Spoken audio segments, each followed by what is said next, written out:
दोस्तों, स्वागत है आप सभी का आबि सर क्लासेस में। आज की इस वीडियो में हम लोग समझने वाले हैं संसाधन नियोजन। इसके पहले वाले वीडियो में मैंने आपको बताया था संसाधन क्या होता है, संसाधन के कितने प्रकार होते हैं। सारी बातों को मैंने आपको बहुत ही अच्छे से और काफी डीपली तरीके से मैंने आपको बताया था। आज के वीडियो में हम लोग देखेंगे संसाधन नियोजन क्या होता है। तो मैं आपको बता दूं कि संसाधन नियोजन में किसी भी संसाधन को उपयोग करने के लिए प्लानिंग किया जाता है। जैसे कि कोई स्टूडेंट होता है, जैसे आप ही स्टूडेंट हैं, तो अगर आप अपने एग्जाम में मेरिट लिस्ट में अपना नाम लेके आना चाहते हैं या आप अच्छा नंबर से पास होना चाहते हैं, तो आप सबसे पहले उसको प्लानिंग करते हैं। जैसे मान लीजिए कि आपका एग्जाम 3 माह है, तो उसमें आप लोग प्लानिंग करते हैं कि हमको इस चैप्टर को अच्छे से पढ़ लेना है, इस चैप्टर से अच्छा क्वेश्चन आएगा, इसमें से हमको ये याद करना है। ठीक उसी तरह से संसाधन नियोजन में हम लोग प्लानिंग करते हैं कि किस तरह से हम लोग संसाधनों का उपयोग करें। तो आइए हम लोग समझते हैं संसाधन का डेफिनेशन, संसाधन का परिभाषा। संसाधन नियोजन में कहता है कि संसाधनों का विवेकपूर्ण उपयोग करना संसाधन नियोजन कहलाता है। यानी जो संसाधन होते हैं उसको हम विवेकपूर्ण उपयोग करते हैं, अच्छे से उपयोग करते हैं, उसे संसाधन नियोजन कहा जाता है। यानी एक प्लानिंग के तहत हम लोग उपयोग करते हैं, उसे संसाधन नियोजन कहा जाता है। जैसे कि आप जानते हैं कि संसाधन जो होता है किसी भी राष्ट्र के लिए उसका आर्थिक ऋण होता है। अगर कि जिस राष्ट्र में यानी जिस देश में संसाधन अच्छा हो तो वो देश अच्छे से विकास करता है। भारत की अगर हम बात करते हैं तो भारत में सभी प्रदेशों में संसाधन एक समान नहीं पाए जाते हैं। कहीं पर ज्यादा संसाधन पाया जाता है, कहीं पर कम पाया जाता है। जैसे अगर हम झारखंड की बात करते हैं तो झारखंड में जो होता है संसाधन, झारखंड में ऐसे खनिज पाए जाते हैं लेकिन वहां पर पानी नहीं पाया जाता है। ठीक उसी तरह से राजस्थान में चले जाइए तो राजस्थान में पवन चक्की स्थापित किया जाता है, पानी नहीं पाया जाता है। यानी भारत के प्रदेशों में, भारत के जो राज्य हैं उनमें सभी जगह एक जैसा संसाधन नहीं पाया जाता है। तो उसके लिए हम लोग संसाधन को प्लानिंग करते हैं, एक योजना बनाते हैं कि किस तरह से संसाधन को अच्छे से यूज किया जा सके ताकि सभी राज्यों को इसका लाभ मिल सके। तो संसाधन नियोजन जो होता है कैसे होता है उसके लिए प्लानिंग की जाती है।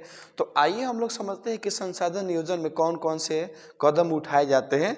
सबसे पहला जो है, देश के विभिन्न प्रदेशों में संसाधनों की पहचान कराने के लिए सर्वेक्षण किया जाता है कि किस राज्य में कौन सा संसाधन पाया जाता है। जैसे कि झारखंड में कोयला पाया जाता है, खनिज पाया जाता है। ठीक है, राजस्थान में चले जाइए तो आपको वहाँ पे हवा का संसाधन पाया जाता है जहाँ पे पवन चक्की स्थापित किया जा सकता है। तो ऐसे ऐसे जगहों का चुनाव किया जाता है और उसका एक सूची बनाया जाता है, एक आंकड़ा बनाया जाता है। ठीक है। दूसरा जो होता है कि सर्वेक्षण के बाद मानचित्र तैयार करना एवं मानचित्र के आधार पर आकलन करना। जब सर्वेक्षण कर लिया जाता है तो एक मानचित्र तैयार किया जाता है, यानी एक सूची तैयार किया जाता है और उसके आधार पर किस जगह पर कैसा संसाधन स्थापित किया जाए, कैसा तकनीक लगाया जाए ताकि उस जगह पर वहां के लोगों को लाभ मिले, वैसा आंकड़ा तैयार किया जाता है। तीसरा जो होता है, संसाधनों के उचित विकास के लिए प्रौद्योगिकी, कौशल एवं संस्थागत नियोजन की रूपरेखा तैयार करना।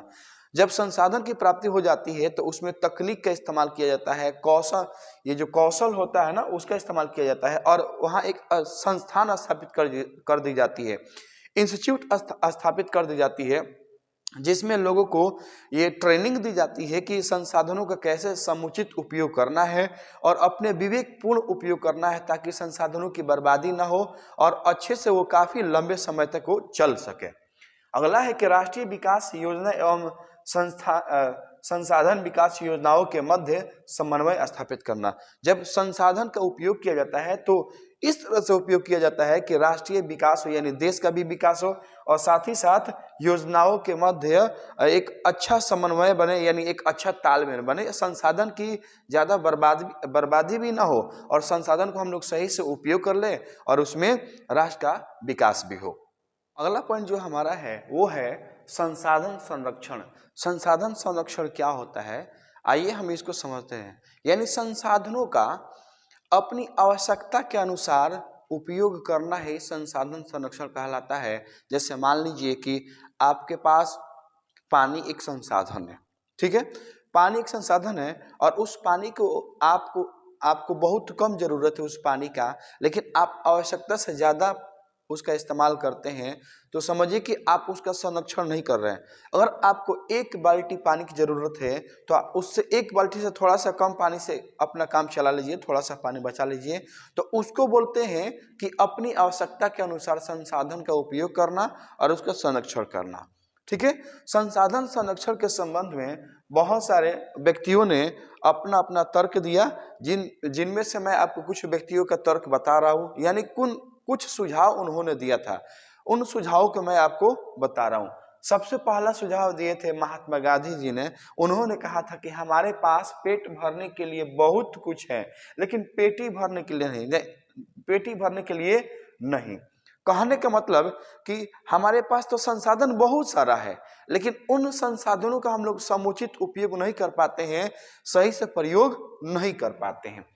अगला जो सुझाव दिए थे मेधा पाटेकर, इन्होंने सुझाव दिया था नर्मदा बचाओ आंदोलन। नर्मदा बचाओ आंदोलन। अब ये नर्मदा बचाओ आंदोलन क्या होता है, तो नर्मदा नदी पर सरोवर डैम बनाया जा रहा था, बांध बनाया जा रहा था, जिसकी वजह से आसपास के गांवों में उस बांध की वजह से बहुत सारा पानी फैलना था और बहुत सारे लोगों को अपना घर छोड़ करके कहीं और जाना पड़ता। इसलिए इन्होंने नर्मदा बचाओ आंदोलन चलाया था, ताकि लोग अपने घर को छोड़ करके कहीं न जाए, उनका घर उन्हें मिल जाए। अगला है सुंदरलाल बहुगुणा, इन्होंने चलाया था चिपको आंदोलन। पर्यावरण के संरक्षण के संबंध में ये चिपको आंदोलन चलाया गया था, क्योंकि जो ठेकेदार थे वो कारखानों को स्थापित करने के लिए अधिक संख्या में जंगलों की सफाया कर रहे थे, जिसकी वजह से पर्यावरण को बहुत हानि पहुंचती। तो लोग पेड़ को चारों तरफ से घेर लेते थे और कहते थे ठेकेदार से कि पहले मुझे काटो, उसके बाद से पेड़ को काटना है। इस आधार पर सुंदरलाल बहुगुणा ने चिपको आंदोलन चलाया था। संदीप पांडे ने बताया कि वर्षा जल संचित कर कृषि भूमि का विस्तार किया जा सकता है, यानी जो वर्षा जल होता है ना, उस वर्षा जल को हम लोग संचित कर सकते हैं, एक जगह इकट्ठा कर सकते हैं और उस वर्षा जल का प्रयोग हम लोग सिंचाई में कर दे, पौधों की सिंचाई में करें और कृषि का विस्तार कर सकते हैं। संसाधन संरक्षण के लिए विश्व स्तर पर भी बहुत सारे योजनाएं चलाई गई थी, बहुत सारे सम्मेलन हुए थे। आइए हम उसमें से कुछ सम्मेलन के बारे में समझते हैं। जो सबसे पहला सम्मेलन हुआ था वो हुआ था प्रथम पृथ्वी सम्मेलन। इसका आयोजन 3 जून से 14 जून तक हुआ था। 1992 में इसका आयोजन हुआ था, रियो डी जेनेरो में हुआ था और इसमें 178 प्रतिनिधियों ने भाग लिया था। अब इस सम्मेलन का क्या उद्देश्य था, तो इस सम्मेलन का उद्देश्य था ग्लोबल वार्मिंग। ग्लोबल वार्मिंग का मतलब कि जो पृथ्वी है इसके चारों तरफ जो तापमान बढ़ रहा है उस तापमान को नियंत्रण करना। दूसरा उद्देश्य था वन संरक्षण, यानी वनों की कटाई पर रोक लगाना। तीसरा उद्देश्य था जैव विविधता, यानी जीवों में विविधता आ रही है, उन विविधताओं को रोकना। दूसरा जो द्वितीय सम्मेलन पृथ्वी सम्मेलन हुआ था वो हुआ था 23 जून से 5 जून तक हुआ था, 1997 में हुआ था न्यूयॉर्क में। यानी इस सम्मेलन से ठीक 5 साल के बाद हुआ था ये सम्मेलन, इसलिए इस सम्मेलन को हम लोग +5 सम्मेलन के नाम से भी जानते हैं। सम्मेलन हुआ था तृतीय पृथ्वी सम्मेलन।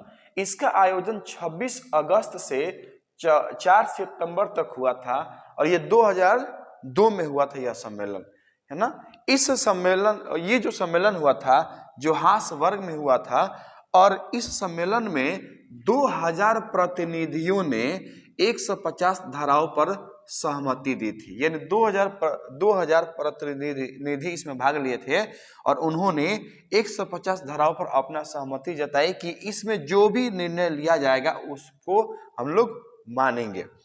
जो अगला सम्मेलन हुआ था वो हुआ था क्योटो सम्मेलन। क्योटो सम्मेलन कब हुआ था, तो दिसंबर 1997 में हुआ था। इसका उद्देश्य क्या था, इसका भी उद्देश्य था ग्लोबल वार्मिंग। इसमें 159 देशों ने भाग लिया था, इसलिए इस सम्मेलन को हम लोग ग्रीन हाउस सम्मेलन के नाम से भी जानते हैं, क्योंकि यह भी ग्लोबल वार्मिंग के से संबंधित ये सम्मेलन था और इस सम्मेलन में पृथ्वी को के तापमान को नियंत्रित करने के लिए बहुत सारी सहमति दी गई थी। अब अगला आता है विश्व शिखर सम्मेलन। ये जो विश्व शिखर सम्मेलन हुआ था स्टॉकहोम में हुआ था, 1972 में हुआ था और ये जो था प्रथम सम्मेलन था और इसी सम्मेलन के बाद से विश्व पर्यावरण दिवस मनाया जाने लगा। तो आज के इस वीडियो में हम लोगों ने समझा संसाधन नियोजन क्या होता है, संसाधन संरक्षण कैसे किया जाता है, साथ ही साथ जो महान पुरुष हैं उन्होंने संसाधन नियोजन के लिए कौन कौन सी बातें बताई, संसाधन संरक्षण के लिए कौन कौन सी बातें बताई और हम लोगों ने कुछ इंपॉर्टेंट सम्मेलन इस वीडियो में देखा। अगर आपको ये वीडियो अच्छा लगा है तो आप इस वीडियो को लाइक करें, सब्सक्राइब करें, शेयर करें। आज के लिए बस इतना ही, मिलते हैं हम लोग अगले क्लास में। जय हिंद, जय भारत।